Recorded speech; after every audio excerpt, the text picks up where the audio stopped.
Dinesh Jain, Asian institute of infertility management Indore से।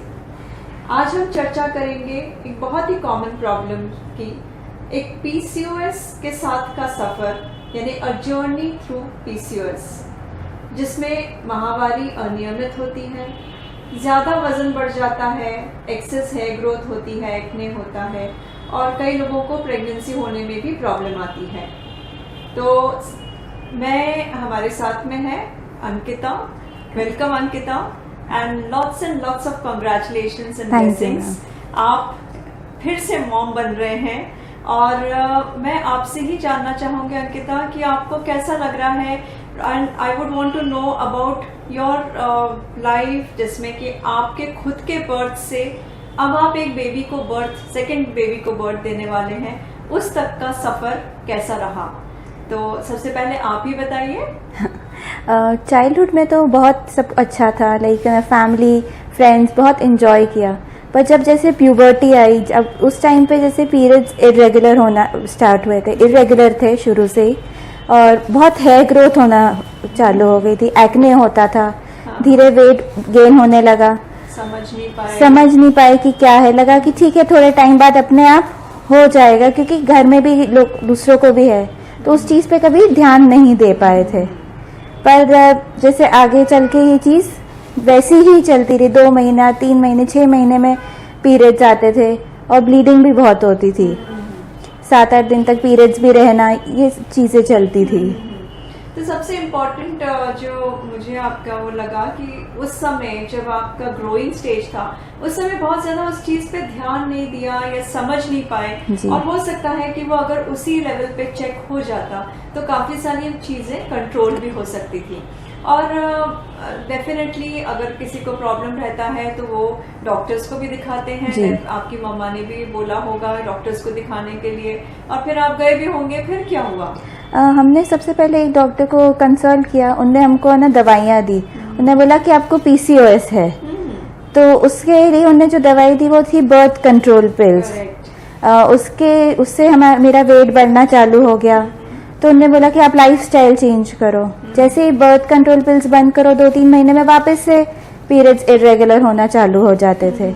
तो 2-3 doctor से कंसल्ट किया, पर सब एक ही सोल्यूशन देते थे, जो ये बर्थ कंट्रोल पिल था। करेक्ट। तो इसका मतलब ये हुआ कि ऐसे जो लड़कियां रहती हैं बड़ी परेशान रहती हैं, एक डॉक्टर से दूसरे डॉक्टर से तीसरे डॉक्टर, और उसी तरह की दवाइयां लिखी जाती हैं, और अल्टीमेटली एक तरह का नेगेटिविटी, फ्रस्ट्रेशन आ जाता है कि ना तो वजन कम हो रहा है, ना प्रॉब्लम ठीक हो रही है, और अब इसके आगे हम क्या करें।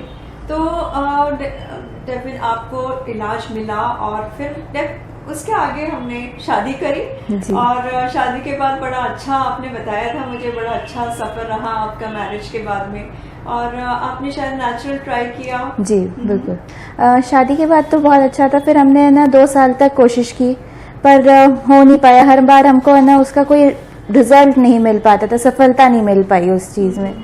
फिर हमने डॉक्टर से कंसल्ट किया, तो उन्होंने हमको ओरल मेडिकेशन, दवाइयों के थ्रू दवाई दी, जिससे ना पीरियड्स रेगुलर रहे और ना प्रेगनेंसी आ जाए, पर उसमें भी हमें रिजल्ट्स नहीं मिल पाए। मतलब आप पहले आपने नेचुरल ट्राई किया, जिसमें कई लड़कियों को हो भी जाता है, फिर आप डॉक्टर्स के पास गए, आपको पीरियड्स रेगुलर करने के लिए, और ओरल मेडिसिन दिया, जो खाने की गोलियां होती हैं, और उन सब से आपको सफलता नहीं मिल पाई।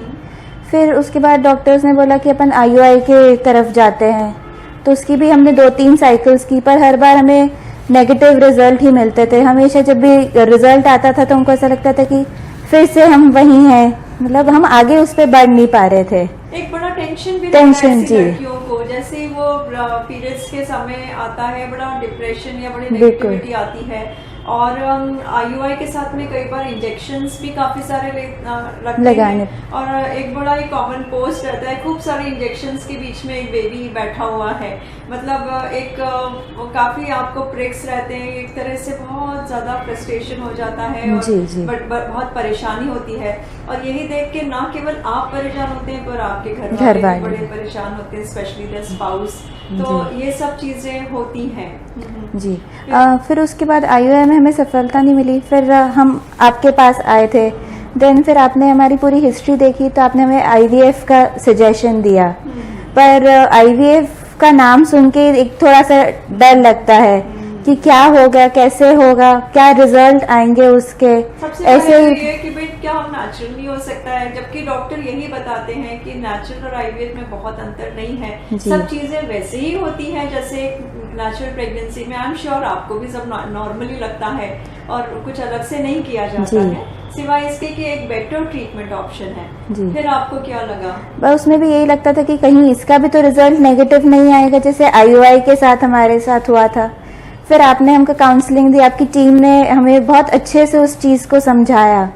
फिर हमने आईवीएफ का ट्राई किया, हमें पहली बार में ही सफलता मिली, पर जब आईवीएफ हुआ उसके बाद जो 15 दिन का टाइम रहता है वो निकालना हमारे लिए बहुत मुश्किल था। है। ये बहुत इम्पोर्टेंट एक वो रहता है कि दोज 15 डेज वो जी। लाइफ के सबसे बड़े दिन लगते हैं और अल्टीमेटली हमें ये नहीं मालूम रहता है कि रिजल्ट रिजल्ट क्या तो है, एक बड़ा टेंशन रहता है। जी। और ये आपने भी सब चीजें फेस जी। करा होगा जी। डेफिनेटली। पर मेरे ख्याल से अगर हमारे में पॉजिटिविटी हो और अच्छे मन से और अच्छे सेंटर पे किया जाए इलाज तो डेफिनेटली आपको सफलता के चांसेस अच्छे रहते बिल्कुल। हैं। फिर उसके बाद क्या लगा आपको?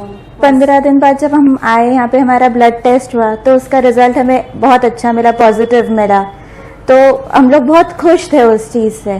पर हमेशा डर था कि कहीं आगे जाके कुछ वो तो नहीं हो जाए, मतलब मिसकैरेजेस हो जाते हैं वो तो नहीं हो जाएगा, तो हमेशा एक डर रहता था। पर आपकी टीम ने हमें बहुत एक पॉजिटिव एनवायरनमेंट दिया, बहुत अच्छे से हमारी काउंसलिंग की और मेरे पूरे 9 मंथ्स बहुत अच्छे से निकले। वेरी गुड, तो बहुत अच्छी बात है, आपके पास एक बिटिया है और आपके सेकेंड वेव में आने वाली है, जो भी बहुत अच्छा रहे सब कुछ। और मुझे याद है कि फर्स्ट टाइम जब हुआ था तब आपको थोड़ा सा प्रॉब्लम भी हुआ था, थोड़ा जी, पेट में जी। दर्द, तो कई लोगों को, आपको इतना तो नहीं हुआ था पर कई बार हाइपोस्टिमुलेशन रहता है, एक प्रॉब्लम रहती है जिसको भी आजकल बहुत अच्छे से ट्रीट करते हैं, क्योंकि सेकेंड टाइम जब आपने किया तो आपको कोई भी प्रॉब्लम नहीं है, इसलिए क्योंकि आपके शायद एम्ब्रियोज फ्रीज करके रखे हुए थे। तो इसको OHSS फ्री ट्रीटमेंट कहा जाता है, जिसमें कि आपके एम्ब्रियोज फ्रीज कर लेते हैं और उसको बाद में डालते हैं।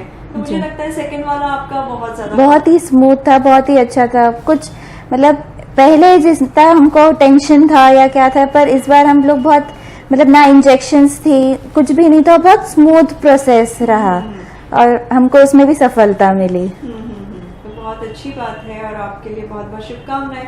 तो अल्टीमेटली हम उससे, आपके पूरी जो जर्नी रही उससे ये समझ पाते हैं कि कोई भी ऐसी लड़की जिसको पॉलीसिस्टिक ओवरी हो, उसके एक अगर हम उसको एनालाइज करें पीछे जाके तो उसके काफी सारे पेन्स रहते हैं, गोलियों के नहीं फायदा हो रहा है, उसके इंजेक्शंस लेने पड़ते हैं, नेगेटिव रिजल्ट्स आता जाता है बार बार, जैसे कि वो नंबर ऑफ अटेम्प्ट साइकिल्स बढ़ती जाती हैं।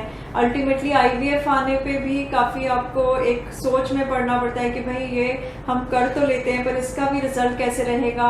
पर अगर मुझे लगता है कि हिम्मत से काम लिया जाए और एक पॉजिटिव सोच के साथ आप आगे बढ़ते हैं तो डेफिनेटली सफलता मिलती है। और ऐसी लड़कियों को आप क्या बोलना चाहेंगे? हमेशा सही टाइम पे है ना डॉक्टर से कंसल्ट करना चाहिए। अगर आपको जरा सा भी लग रहा है कि आपका वेट गेन हो रहा है या आपको हेयर ग्रोथ हो रहा है या कुछ भी, एक बार आपको हमेशा डॉक्टर से करना चाहिए, कभी भी इस चीज को इग्नोर नहीं करना चाहिए। और आईवीएफ भी एक नेचुरल तरीका ही है, आप उसको भी बिल्कुल अपना सकते हैं और इसमें ना सफलता के चांसेस हमेशा ज्यादा रहते हैं। Thank you and wish you good luck. Thank you.